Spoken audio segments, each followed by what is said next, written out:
So mga sangkay, sobrang nakakahiya to pong ginawa nitong mga dilawang DDS. Alamin po natin ang naabistong fake news po nila.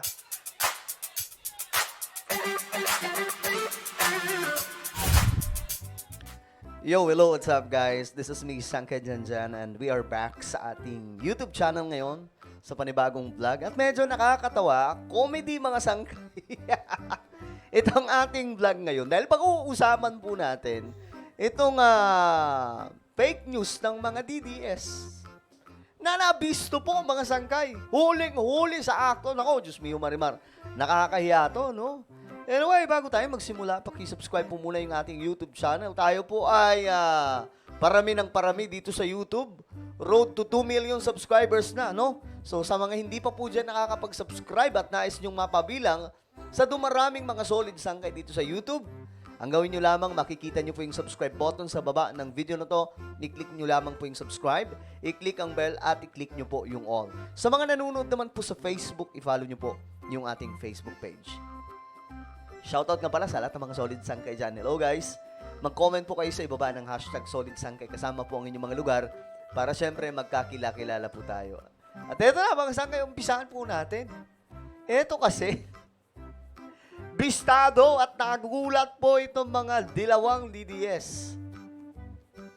Kita nyo yan mga sangkay. Ako hindi ko trip itong si Martin. Sa totoo lang, hindi kahit tumakbo itong presidente, hindi po natin susuportahan yan.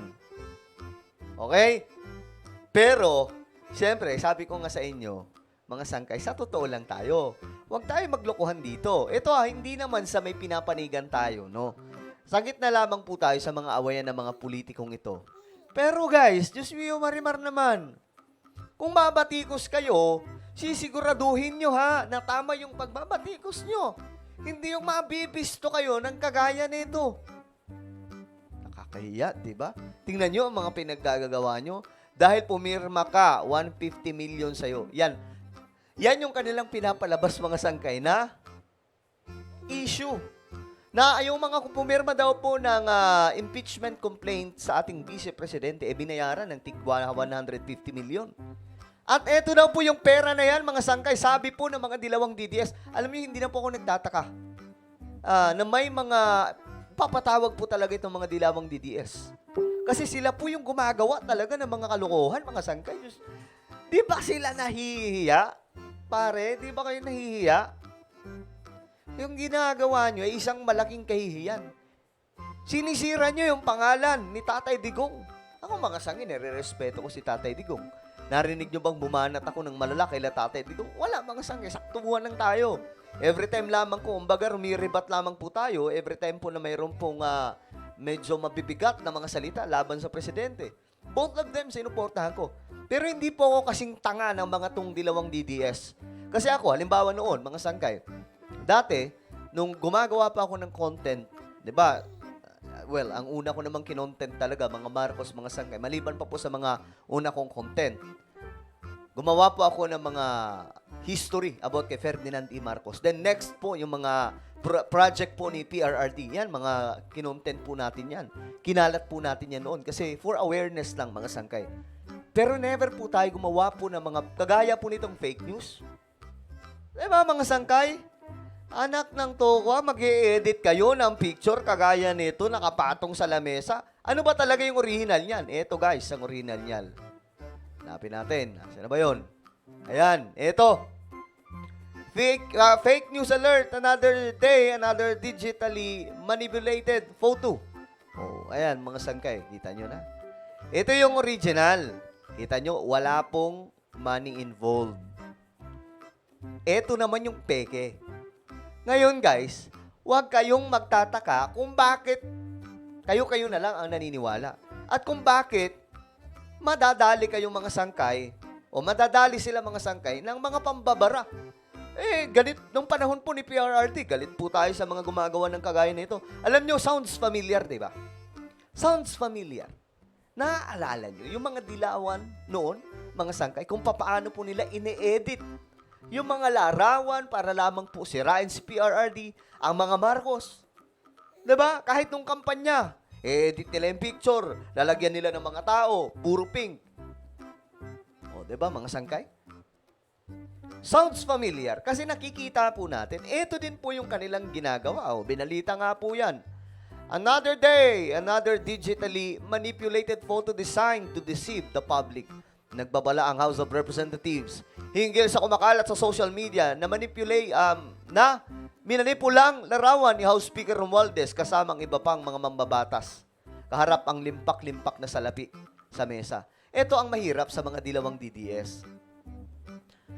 Nag-aakusa sila sa isang bagay without any evidence. Diba? Basta chismis lang.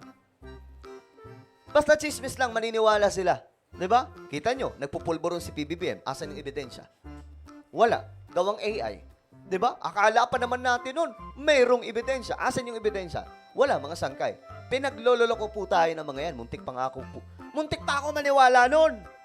Akala ko may video talaga. Dadating na lamang po ang panibagong eleksyon. Walang video. Kung may video kayo, sige, ilatag nyo. Tingnan natin kung totoo. Diba? Yung gawang AI sablay. Diba? Ang laki ng sablay, hindi na kopya ang buong itsura ni PBBM. Lalong-lalo na po yung tenga at saka yung buhok at kahit yung mukha. Diyos mio, Marimar, nakakahiya kayo. Diba? What the heck, guys? Ano ba itong ginagawa nyo? Pinapahiya nyo si PRRD. Ako, mga sangkay noon, pinagtatanggol ko si Tatay Digong. Pero never ako gumawa ng mga any picture, larawan na halimbawa gagawa po ako ng mga edited photo na ganyan tapos ipopost ko. Never, mga sangkay, hindi po natin ginawa yan. Yan, Ayan, di ba? Yung mga ganyan, edited photo. Nakakahiya itong ginagawa ng mga DDS. Sila po mismo ang nagpapahiya sa kanilang mga sarili. Itong sinabi po ni Sandro Marcos. Sabi niya dito, mga sangkay, that is part of their smear campaign nila to discredit the movement. You can blame them. Alam naman natin kung sino ang amo nila. But no, there was nothing offered in exchange for signatures. Kasi ito po yung kanilang pinapakalat. Mayroon to po. Ayan nga raw. Ito nga raw po mga sangkay, di ba? Ito nga daw yung picture. Ayan, Ito nga raw. Alam nyo, yung mga maniniwala lang dito, yung mga loko-loko lang din. Diba? Yung mga uto-uto, mga sangkay. Kagaya po nito, mga edited photo. Ginagawa po nila. Ito, mga sangkay. So, tayo, may mga ebidensya tayo. Paano natin nasabi na may ebidensya tayo pag naglalabas tayo ng information? Halimbawa na lamang. Ito, halimbawa na lang. Ito, magbigay tayo ng halimbawa para, syempre, alam po natin kung anong mga pinaggagawa natin sa buhay. Halimbawa, itong pinost ko, mga sangkay. Tingnan po ninyo. Halimbawa ito, inutang nila, si PBBM nagbabayad. Inutang nila, si PBBM nagbabayad. May ebidensya ba? Mayroon, mga sangkay. Ayan po, galing po mismo yan ng PhilStar. Ayan nakakapagbayad ang ating pamahalaan. Hindi po tayo nagpo-post ng mga yung mga edited lang, mga sangkay. Kagaya po nito. Saan po natin kinuha yan? Inquirer.net. Galing po mismo sa record yan. Diba? Galing po mismo sa record yan. Hindi po ito yung malaking katangahan mga sangkay talaga ng mga dilawang DDS na hindi po nila iniisip kung ano yung kanilang ipinopost. Hindi ba nila nalalaman, mga sangkay, na pwede silang makasuhan yan? So ngayon na ipapatawag kayo sa Senado, hindi pala sa Senado, sa Congress, anong gagawin nila? Ngayon tinatawag na ang mga isa-isang pangalan, mga sangkay. Balita ko nga, nag-deactivate na yung mga loko, di ba? Tapos ang pinapalabas, ni-report daw sila ng ini-report. Hindi naman gawain niya ng mga pro-Marcos. Sila lamang pong gumawa ng drama para Para itago yung kanilang mga pinost na siyang ebidensya ng Kongreso. Di ba? Nagtatago. Yan, mga sangkay. Kaya sa lahat po ng mga kababayan po natin, mag-iingat po kayo, sa mga dilawang DDS, hindi lahat na ipopost nila ay totoo. Actually, halos po lahat ng mga pinopost nila, basta laban kay PBBM, puro fake news. Diba? Ako, mga sangkay, to be honest, susuporta naman talaga ako. May kipagbardago lang pa nga ako Kung tama po yung pinaglalaban nila, mga sangkay, kaso nga lang, mali. Pinagloloko po nila tayo, diba? So, ayan po yung nakakahiyang nabisto natin sa mga DDS. Ano po ang inyong opinion? Sana bisto natin sa mga dilawang DDS. Mag-comment lamang po kayo sa iba. Meron po tayong YouTube channel, Sangkay Revelation. Hanapin niyo po ito sa YouTube. Dito mga sangkay, magaganda yung topic natin patungkol po sa mga nangyayari sa ating mundo related po sa Bible prophecy. So hanapin niyo lamang po ito sa YouTube, Sangkay Revelation. Then click the subscribe, click the bell, and click all. Una po ay magpapaalam, mag-iingat pong lahat. God bless everyone.